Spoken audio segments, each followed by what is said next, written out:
This is the posterior aspect. What has been reflected is gluteus maximus. In fact, it has been cut.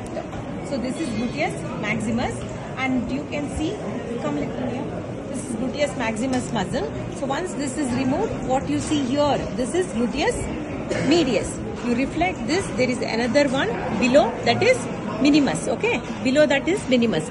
Both are supplied by here the superior gluteal nerve. Okay, with vessels, you can see. All of them are above this muscle, that is piriformis. What is this muscle? This muscle is piriformis. Piriformis divides the greater sciatic notch into upper portion and lower portion. Through upper portion you can see superior gluteal, and lower portion you can see inferior gluteal along with the sciatic nerve. So this thick one is sciatic, this thin one is inferior gluteal. So understood this much, right? So this is about the gluteal region. You can also feel some bony projection. You can see this femur head and other things you can identify. So all these are structures under the cover of gluteus maximus. Okay. So coming lower down, you can see the hamstring muscles. You can see the two heads of biceps femoris. So you can see the biceps femoris. You can see the biceps femoris. This is two heads. This is biceps femoris. Then you can see tendon-like thing, that is the semi-tendinosus, which is going medially. Then you can see semi-membranosus, that is very bulky in nature. The bulky one is membranosus. The thin tendon one is tendinosus. Along with the sartorius, that is coming from front. So 3S will be on the medial side, 1B will be on the lateral side. So this is lateral, this is medial. Okay.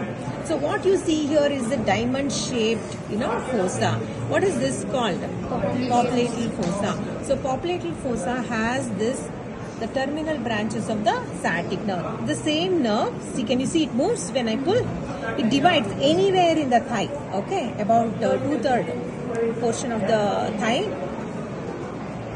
It will divide into two branches. One is called, it can divide anywhere. It is divided very much lower down into two things. One is called the tibial, which is content of the popliteal fossa. Then another one is common peroneal, goes to the lateral side.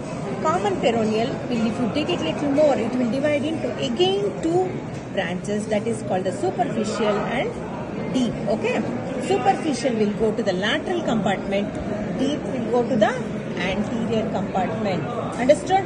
Superficial will go to the lateral compartment, deep will go to the anterior compartment. Then who is supplying the posterior compartment? The tibial. So tibial will supply posterior compartment, common peroneal, which divides into two, superficial to the lateral, deep to the anterior. So that covers the posterior, anterior, right, and also lateral. So which compartment is missing in the leg? The medial compartment is not there, which is occupied by the bone itself, that is tibia. Understood? So now these are the contents of the popliteal fossa along with the tibial artery. You can see this tibial artery also. You can see, what is this one? This muscle is called a popliteus. Popliteus muscle is very important muscle in unlocking the knee joint. See, when you are standing, your knee joint is locked, right? It has to unlock. So which one is the muscle that is responsible for unlocking? Popliteus. Very, very important. So this is the muscle. What is this one? Semi-tendon. Tendon, you can see. This bulky next to that is membranosus. This one is going to the lateral biceps. So these three are together called hamstring muscles. In between them, they leaves a diamond-shaped gap that is known as popliteal fossa. What is this muscle? There are two heads here. What are they called?